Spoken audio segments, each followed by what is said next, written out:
Hello everyone. This is a showcase of a project that I've been working on, which is implementing OpenAI's GPT 3.5 or GPT-4 inside of Unity to create custom NPCs. So first I'll show you a little demo that I made, which uses some assets from the Unity Asset Store to showcase how this technology works in game.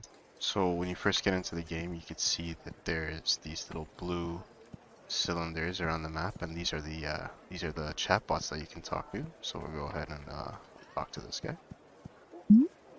So I'll ask him a question. Who are you?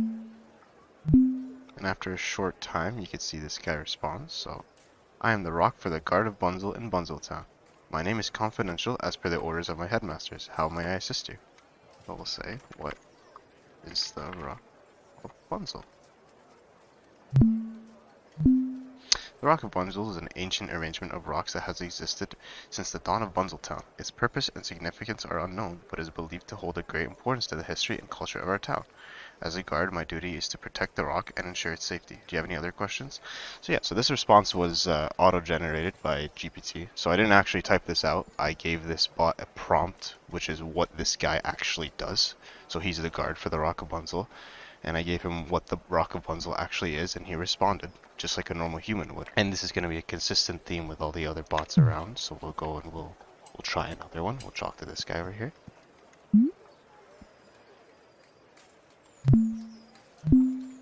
What's up, yo? I'm Bunzel Bill, the grooviest shopkeeper in Bunzeltown. How may I help you today? Let's see if we can buy some produce off this guy. So let's see, what are you selling? I'm selling the freshest produce in town, yo. We got juicy apples, ripe bananas, plump tomatoes, and much more. Take a look around and see and let me know what you need any help. Alright, how much for the apples? For you, my friend, I'll give you a sweet deal. How about 3 apples for $2, yo? But if you want to haggle, I'm open to reasonable offers. Alright, let's haggle with this guy. 3 apples for $1.50. You drive a hard bargain, but I like your style, yo. You got yourself a deal. Here are your 3 apples for $1.50. Enjoy. Perfect. So there you go. This guy responded just like how a chatbot would, which is just like how a human would. A lot of these other bots do the same thing. They all have their own prompts that they were given before the game was loaded, so they can all say unique things, and no two bots are any similar. So the goal of this demo is to find the password to the castle back there from all of these NPCs. One of these NPCs knows the password and the rest don't, so they will each lead you to another NPC to try and actually break the password out of them, and once you finally have it, you can go and talk to that guard over there. So let's go and let's ask one of these guys right here. Let's see what he knows about the castle password. Well, howdy there. I reckon I don't rightly know the password to the castle, but I heard the person next to the windmill may know. Say, have y'all seen those pesky bears around our Minecraft? Blah blah blah. Right. So he's a farmer, right? I'm sure you could tell by the way he responds. So let's go and let's talk to the person next to the windmill. So this guy directs us to his arch nemesis that manages the other windmill. So we'll go over there, and eventually, after talking to all these different bots, you'll get the password. So let's so I know the password. So let's go see if I can get into the castle here.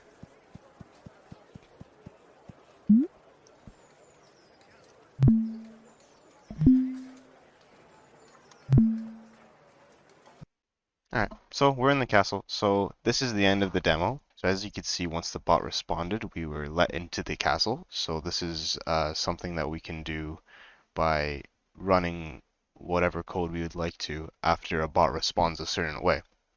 So I'll show you that once we get into the code demo here. So looking at the prefab for these NPCs, we could see it consists of a few different scripts here. So the first one is the most important one, which is the OpenAI text chat script. This is how the game interfaces with OpenAI's API. All the API calls are made directly in-game through the C# scripts. Nothing extra is being ran here, which is great. A few different variables we have here after we get past all the sound effects. The bot's name is pretty straightforward. That's what the name of the NPC is going to be. That's what shows up in the UI when you're typing. The initial role is the most important part. So this is where you will describe what the bot actually does and who he is, and anything else you need to tell him about himself and his surroundings. So this is what will make all of the responses super unique, and this is the most important part right here. Start string is just what you see when you first approach the bot.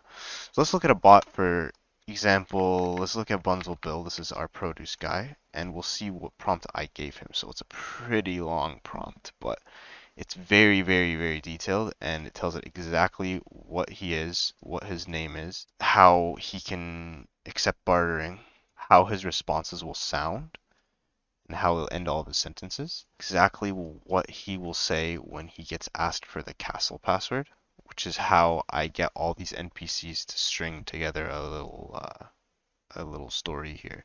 And also down here, his favorite fruit, which is important to find the password, right? Another example of this would be the guard for the Rock of Bunzel.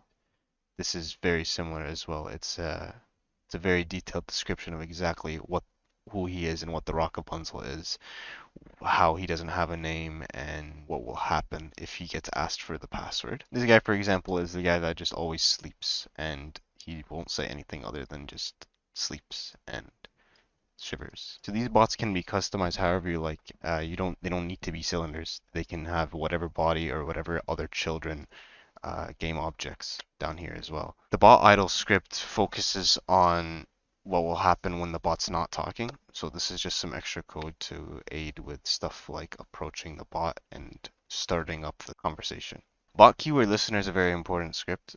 This is a very simple script. This is how the guard will let you into the castle. In this case, for the prompt of the guard, I told it to say this specific string when the password is guessed, which is access to the castle granted.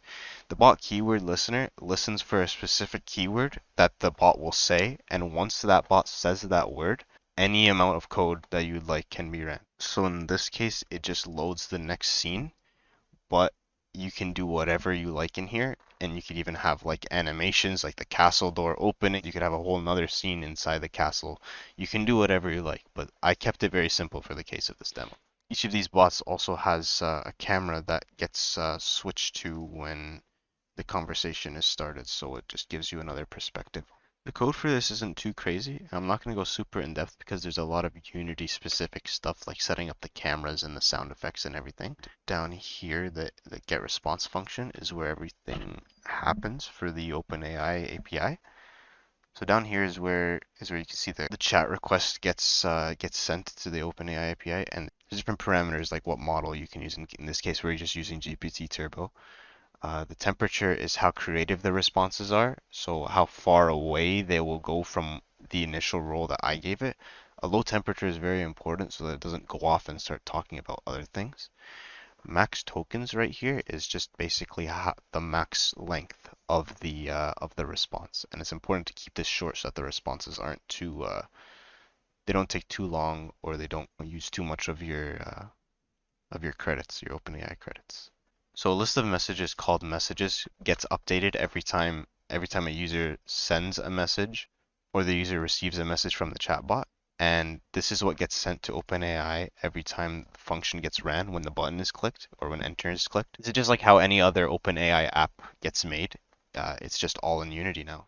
So the request isn't really specific to Unity. This can be done in any C# project with this library by OK Go Do It. It's just a C# OpenAI library, which is really easy to make Unity projects with, but can also be used for any other C# project. So my project here is pretty simple, but so much more can be done with this kind of stuff. In many big story games, a lot of these cutscenes just seem really dull and scripted.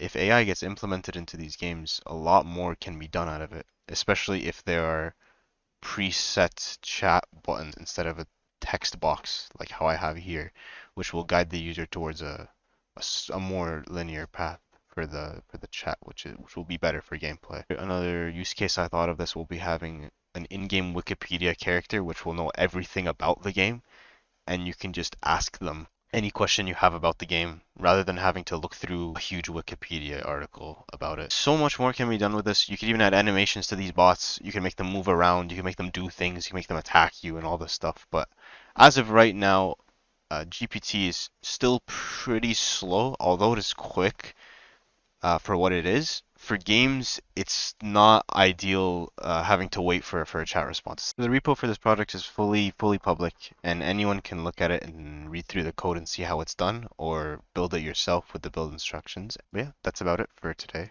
If you have any questions, you can let me know, and I'll try and respond. Thank you so much.